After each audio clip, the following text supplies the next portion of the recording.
Hi everybody and welcome back for lesson 23-3, which is graphing log functions. Okay, so we're not going to be focusing too much on the graphing today, but mostly being able to find the key parts and knowing those transformations for a log function. So we're using a note sheet again today, so make sure you get that from Google Classroom, something to write with, and either a calculator or Desmos to have open, okay, to help you with some of the graphs. All right. So we're going to start by comparing an exponential function to the log function. So we've already learned about exponential functions, this parent function 2 to the x power. So now let's talk about its inverse, which we haven't talked about too much yet, but log functions and exponential functions are inverses. They're opposites of each other, which you can kind of see in this table of values here, where like the x values and the y values for the exponential function flip-flop for the log function. So all the y values are now the x values, and all the x values are now the y values. Okay? That's also very similar in the picture of their graphs. Okay, we know exponential functions, when we graph them, we had our growth or decay. Then we also had that horizontal asymptote at the x-axis. Okay, so we passed through the point, number 0, 1. And we either did growth or decay. So we either went increasing or decreasing. Now, a log function is basically the opposite of that. Everything's going to be flipped. So instead of having a horizontal asymptote, now you're going to have a vertical asymptote. So the y-axis is now your asymptote. And as you can see, we don't pass through 0, 1 anymore, but we pass through the point 1, 0. Okay. So while there's some similarities, everything's basically flipped around from the last type of parent functions we looked at. Okay. So I'm just going to go ahead and flip to the next slide. So here are the transformations that we've done a billion times at this point, and the rules are, again, still the same. Knowing if something goes left or right, remember that's what's with the x value. So minus moves it to the right, plus will move it to the left. Now this time when we have left or right shifts, that's what's going to move our asymptotes. Remember, now our asymptotes are vertical lines, up and down. So when we start shifting the graph left or right, it's going to push that asymptote left or right. Okay, our other transformation, if we have a plus k or a minus k at the end, moves the graph up or down. And then the a value, like always in front, will be our stretches.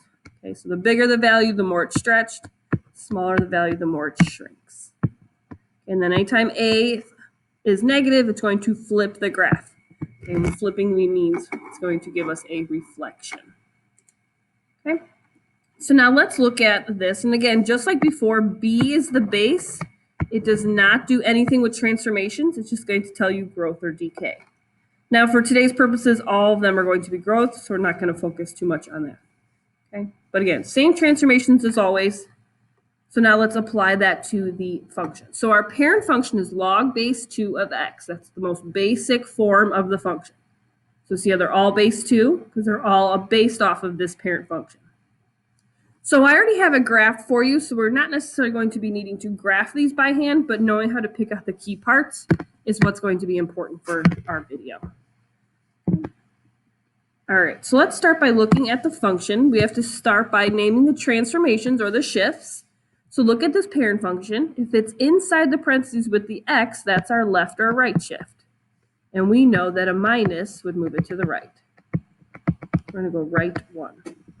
So you see how now that graph, the asymptote's not at the y-axis anymore. Now it's shift over to 1. Okay, now for these, since it's a vertical line, our equations are going to be x equals. So x equals 1. Okay. Now let's talk domain and range. We haven't done this in a while, but remember the domain is the set of all x values. Range is the set of all y values. So if I look at this graph from left to right, well, there's a stopping point because we know asymptotes are a line the function will approach, but never actually touch or cross. So that kind of blocks our domain. The furthest left this graph can go would be 1. But then the graph's going to continue to the right forever. So 1 to infinity. Now the range, you can see on the bottom, this is going down forever. So that would be negative infinity. And the graph, even though it kind of looks like it starts to level off, this will kind of continue to go up and up and up and up and up. Okay, so the range is going to be positive infinity. Okay, so that's how you can find all those key parts there. Okay, so let's do another one. Let's look at B. We have log base 2 of x and then plus 2. So see how that plus 2 is on the outside of our function? That's going to shift the graph up 2. Okay. So normally our graph would start at 1, 0, but you can see that point moved up 2 spots. Now, if we're moving up 2, let me get an asymptote in here. Normally the asymptote is the y-axis. Now, if we're moving up and down, that's not going to change the place of the asymptote. So an up or down shift won't shift the asymptote. It's going to stay where it is. The only time our asymptote moves is if it goes from left to right. So this one, our asymptote is still at 0. So that means our domain, the furthest left the graph goes is 0, and then to the right forever. And then the range will be the same thing as before. Okay, so a couple of tips here. The range is always going to be the same thing, negative infinity to infinity. So that should be kind of your freebie. You don't have to do anything with that. What you do have to look at, though, is the domain. But the domain is always going to go with the asymptote, because the asymptote's what's going to stop the graph.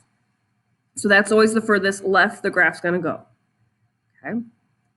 So let's have you guys try this one, letter C. So again, it's already graphed for you. You don't have to worry about that. But fill in how the graph shifts. That will help you figure out where to put the asymptote. Domain and the asymptote go together. Range should always be the same thing. So go ahead and try C. Start with your transformations. What does the negative do? What does the plus 2 do? What does the minus 3 do? Okay, if you did it right, you should have had a reflection, okay, or flip. It flips. That plus 2 is going to move it to the left, and that minus 3, ooh, that should say down 3. Sorry about that. Down 3. Okay, so what that means is our asymptote, which was at the y-axis, now is going to be shifted left 1, 2. So you can see that's where that graph starts to kind of level off vertically. So our asymptote here is at negative 2. Went left 2, we're at negative 2. Okay, so that means your domain is negative 2 to infinity. Range is always the same thing. Okay, let's just finish it off with the last couple problems on the last page here. So this is the same exact thing, except we're using a natural log this time. Remember, natural log just means it's log base e. But since e is a special base, it gets a special name, natural log, ln. Okay, so let's look at A. We have the natural log of x and then minus 2. So minus 2 means the graph goes down, down 2. Now again, since our graph didn't shift left or right at all, we are not moving our asymptote. So it's going to stay at x equals 0. So that makes our domain 0 to infinity. Okay, and then we should never worry about the range. It's the same thing every single time. So there's our graph and our key parts. Okay. All right, let's look at B. We have a negative in front, so right away a negative, I know that we have a flip, okay, or reflection. And then that plus 1 on the inside is going to move our graph left 1. So that means my asymptote also is going left 1. My asymptote now is at x equals negative 1. And again, it's where that graph vertically starts to kind of level off at. So the domain would be negative 1 to infinity. The range is always the same thing. Okay. So again, use the picture. If you're stuck on how to find the domain, you can use the picture. It's where the graph vertically starts to go straight. Okay. Or look at the transformation. The left or right shift will tell you where to put the asymptote. Okay, so let's have you guys try C. You have 2 transformations. You have the natural log of x minus 3 and then minus 5. So state your 2 transformations. Where's the asymptote? And then do domain and range. Okay, here's all the answers I got. So it was right 3 and then down 5. So right 3 is going to push that asymptote over to positive 3. That's where you can see the line kind of starts to go straight here at positive 1, 2, 3. Okay, so that means your domain then is 3 to infinity. Range is always the same. Okay, so just make sure you know your transformations and make sure you're able to read the graph to fill in these key parts. So again, you can always use a calculator or Desmos to graph it for you and look at the picture. So just make sure you're able to understand what that picture is actually telling you. Okay.